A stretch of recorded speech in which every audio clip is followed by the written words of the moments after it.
Hi students, in yesterday I explained real data representation. Now I am going to explain character data representation. So previous క్లాస్లో మనం ఏం నేర్చుకున్నాం, integer data representation అంటే ఏంటో చూసాం. Integers is nothing but whole numbers. So మనం positive నెంబర్ని ఏ విధంగా రిప్రజెంట్ చేయాలి, నెగిటివ్ నెంబర్ని ఏ విధంగా రిప్రజెంట్ చేయాలనేది ఇంటీజర్ డేటా రిప్రజెంటేషన్లో నేర్చుకున్నాం. నెక్స్ట్ క్లాస్లో ఏం నేర్చుకున్నాం, real data representation. Real data is nothing but fractional values. So ఫ్రాక్షనల్ వాల్యూస్ని కంప్యూటర్లో ఏ విధంగా రిప్రజెంట్ చేయాలనేది నేర్చుకున్నాం. Next character representation. So characters అంటే ఏంటి, ఆల్ఫాబెట్స్, స్పెషల్ సింబల్స్, ఇవన్నీ ఏంటి క్యారెక్టర్స్. సో ఈ క్యారెక్టర్స్ని ఏ విధంగా రిప్రజెంట్ చేయాలనేది ఇప్పుడు చూద్దాం. Characters are represented by using ASCII code.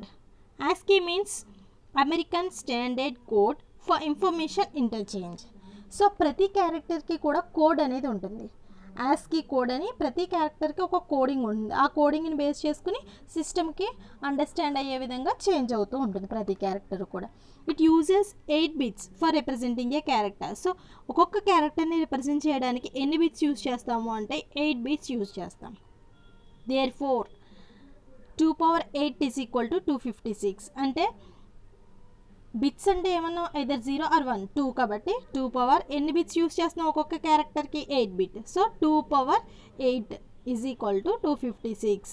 అంటే మనం ఏం చేయొచ్చు అంటే ఈ జీరోస్ వన్స్ యూస్ చేసి 8 bit క్యారెక్టర్స్ కింద ఎన్ని క్యారెక్టర్స్ని ఫామ్ చేయొచ్చు అంటే 256 క్యారెక్టర్స్ని ఫామ్ చేయొచ్చు. సో ASCII కోడ్లో మనకి ఏ విధంగా క్యారెక్టర్ కోడింగ్ అనేది ఎలైన్ అయి ఉంటుంది అనేది ఇప్పుడు చూద్దాం. సో ASCII కోడ్స్ అనేటప్పటికి American standard code for information interchange అన్నాం. సో ఆల్రెడీ ప్రతి క్యారెక్టర్కి ఇంత కోడింగ్ అని ముందే డిఫైన్ చేసి పెట్టారు. ఆ కోడింగ్ ఏంటనేది ఇప్పుడు చూద్దాం. ఫస్ట్ స్టార్టింగ్ ప్రిఫరెన్స్ దేనికి ఇచ్చారు అంటే కనుక స్పెషల్ సింబల్స్కి ఇచ్చారు. సెకండ్ ప్రిఫరెన్స్ దేనికంటే డిజిట్స్కి. థర్డ్ రిలేషనల్ ఆపరేటర్స్ యూజ్ చేశారు కోడింగ్లో. నెక్స్ట్ ఫోర్త్ @ దీని వాల్యూ వచ్చి 64. సో 0 నుంచి మొదలుపెట్టి 63 వరకు కూడా ఈ స్పెషల్ సింబల్స్కి, డిజిట్స్కి, రిలేషనల్ ఆపరేటర్స్కి వీటికి యూజ్ చేశారు. 64కి వచ్చి @ యూజ్ చేశారు. 64కి వచ్చి @ యూజ్ చేశారు. నెక్స్ట్ నుంచి ఏం చేశారంటే క్యాపిటల్ ఏ నుంచి స్టార్ట్ చేశారు. క్యాపిటల్ ఏ నుంచి స్టార్ట్ చేశారు. సో క్యాపిటల్ ఏ అంటే క్యాపిటల్ ఏ అనేటప్పటికి ఎంత వాల్యూ ఇచ్చారంటే 65. 64 అంటే @ క్యాపిటల్ ఏ అంటే 65, క్యాపిటల్ బి అంటే 66 అండ్ సో ఆన్. జెడ్ అంటే 90. సో నెక్స్ట్ దేనికి ఇచ్చారు అంటే బ్రాకెట్కి 91, next slash 92, next closing bracket 93, next _ 95, cap 94, next dot 96, next 97 వచ్చి స్మాల్ ఏ, నెక్స్ట్ స్మాల్ బి అంటే 98 and so on. Small Z అంటే 122. ఈ విధంగా మనకి 256 క్యారెక్టర్స్కి ప్రతి క్యారెక్టర్కి ఒక కోడింగ్ అనేది అసైన్ చేశారు. ఈ విధంగా క్యాపిటల్ ఏ అంటే 65, క్యాపిటల్ బి అంటే 66 and so on. Capital Z అంటే 90. ఈ విధంగా ప్రతి క్యారెక్టర్కి కూడా ASCII కోడ్ అని ముందే అసైన్ చేసి పెట్టారు. సో ఈ కోడింగ్ ప్రకారం మనకి సిస్టంలో క్యారెక్టర్ అండర్స్టాండింగ్ అనేది జరుగుతుంది. సో ఏ అంటే 65. సో ఈ 65ని సిస్టమ్కి అర్థమయ్యే విధంగా 65 అంటే అర్థమవుతుంది, సిస్టమ్కి లేదు. సో ఈ 65ని దేనికైనా చేంజ్ చేస్తుంది అంటే కనుక 65ని ఏం చేస్తుంది అంటే కనుక 65ని 2తో డివైడ్ చేసి దీనికి బైనరీ ఈక్వివలెంట్ ఫైండ్ చేస్తారు. సో 65ని 2తో డివైడ్ చేస్తే 30, 3 2s are 6, 2 2s are 4, 32 2s are 64, reminder 1. Next మళ్ళీ 2తో డివైడ్ చేస్తే 16 times, 0 రిమైండర్. నెక్స్ట్ 2తో డివైడ్ చేస్తే 8 times, 0 రిమైండర్. నెక్స్ట్ 2తో డివైడ్ చేస్తే 4 times, 0 రిమైండర్. నెక్స్ట్ 2తో డివైడ్ చేస్తే 2 times, 0 రిమైండర్. నెక్స్ట్ 2తో డివైడ్ చేస్తే 1, 0 రిమైండర్. సో ఈ కోడింగ్ ఏముంది 1 1 2 3 4 5 zeros 1. సో మొత్తం ఎన్ని ఉన్నాయి బిట్స్ 3 6 7 బిట్స్ ఇవి. సో 65 క్యాపిటల్ ఏ అంటే ASCII కోడ్ ఎంత 65, దానికి బైనరీ ఈక్వివలెంట్ ఎంత 1 5 zeros 1. So this is the binary equivalent for 65. So మనకి ఎన్ని బిట్స్ వచ్చినాయి? 7 బిట్స్. బట్ మనం ఆస్కీ కోడ్లో క్యారెక్టర్ని రిప్రజెంట్ చేయడానికి ఎన్ని బిట్స్ యూస్ చేస్తాం? 8 బిట్స్. సో ముందే ఒక బిట్ని యాడ్ చేసుకోవాలి, అదేంటి 0.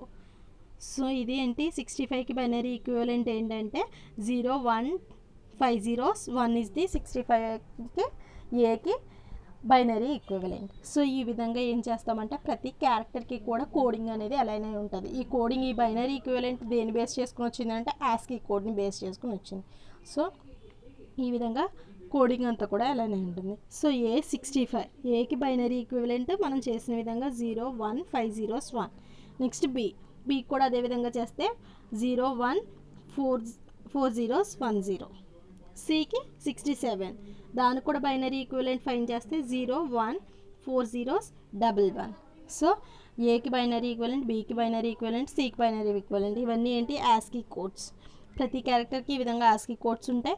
ఆ కోడ్స్కి బైనరీ ఈక్వివలెంట్స్. సిస్టమ్కి ఏ అంటే మనకి ఏ, నార్మల్గా క్యారెక్టర్ ఏ అంటే క్యాపిటల్ ఏ అని రాస్తాం.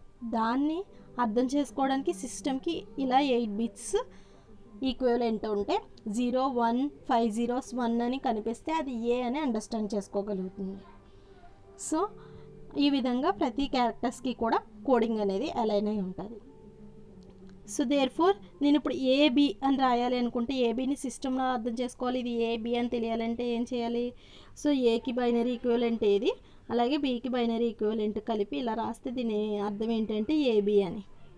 అలాగే మీరు ఒకవేళ కంప్యూటర్స్ అని రాయాలనుకుంటున్నారు, సిస్టమ్కి అర్థం అవ్వాలనుకుంటున్నారు. సో సికి కోడింగ్ ఎంత, ఆస్కీ కోడ్, ఓకి ఎంత, ఎంకి ఎంత, పీకి, యూకి, టీకి, ఈ, ఆర్, వీటన్నిటికీ కోడింగ్ ఆస్కీ కోడ్స్ తీసుకుని వాటిని ఒక్కొక్క దాన్ని 8 బిట్ రిప్రజెంటేషన్ రాసి వాటన్నిటిని కలిపి కంటిన్యూస్గా రాస్తే అదే సిస్టమ్కి కంప్యూటర్ అని అర్థమవుతుంది.